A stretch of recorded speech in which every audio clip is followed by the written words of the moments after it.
Alors bonjour, aujourd'hui nous allons résoudre un TP sur les phénomènes ondulatoires, plus précisément les phénomènes de diffraction. Notre professeur de physique-chimie a trouvé un collier en diamant en faisant son jogging avec un cheveu dessus. Par la suite, il s'est mis à vouloir retrouver cette personne. Nous allons donc l'aider à la retrouver. Pour ce faire, nous allons élaborer un protocole. On va réaliser un montage de diffraction. On va donc mesurer à l'aide d'une règle la largeur de la tâche centrale, ou on peut très bien utiliser le logiciel SalSagie.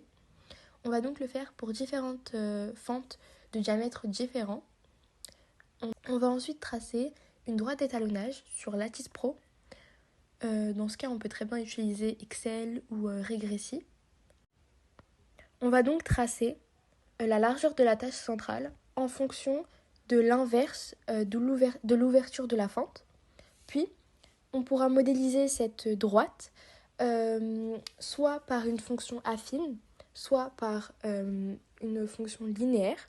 Ainsi, on pourra mesurer la largeur de la tâche centrale de diffraction et le diamètre du cheveu.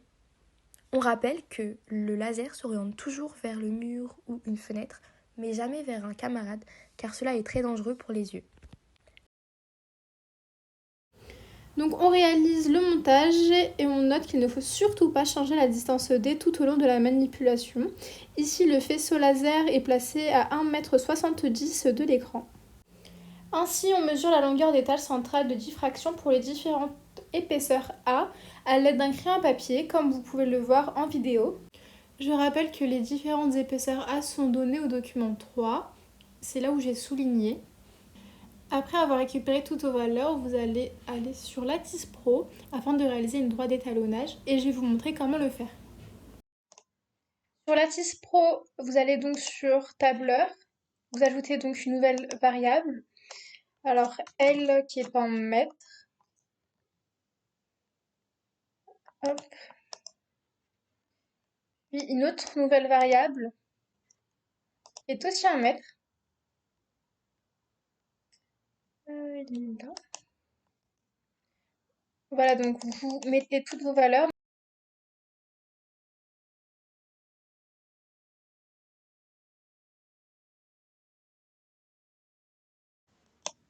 Donc voilà, donc après avoir mis toutes vos valeurs sur le tableur, vous allez donc sur traitement feuille de calcul.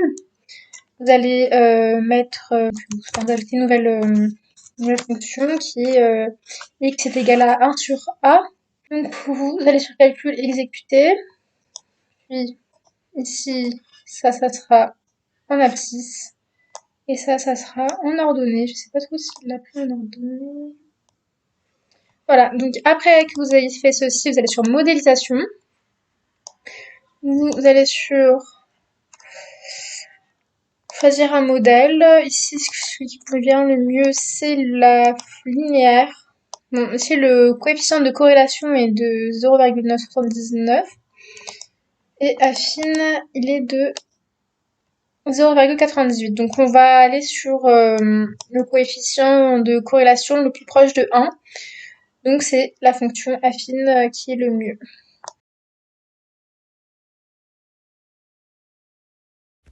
Dès lors, on cherche la valeur de la longueur d'onde grâce à l'équation de droite qu'on a obtenue, qui est de L est égal à 2,34 fois 10-6 fois 1 sur A. On sait donc que le coefficient directeur correspond à K, et K est égal à 2 lambda D. Donc on a lambda expérimental qui est égal à 2,34 fois 10-6 divisé par 2 fois 1,7 qui est égal à 6,8 fois 10-7 mètres, soit 688 nanomètres. Place maintenant à la détermination de la tâche centrale de diffraction pour le cheveu de Cendrillon. Nous plaçons le cheveu sur un support qui est collé avec de la pâte à fixe ou du scotch. Puis nous avons mesuré la largeur de la tâche centrale de la figure de diffraction et on a obtenu L cheveux est égal à 1,6 cm. On connaît la formule. A est donc égal à 2 lambda D sur L. On remplace et on trouve 146 micromètres. On remarque d'ailleurs que le diamètre du cheveu est supérieur à 100 micromètres, ce qui montre que notre cendrillon a les cheveux épais. Et c'est parti pour la détermination d'un Z-score. Dans le TP, il ne nous a pas été demandé explicitement de le faire, mais je vous le fais quand même car lors de SEE, il est possible qu'on vous demande. Donc je vais vous détailler chaque étape de calcul pour que vous compreniez comment ça marche.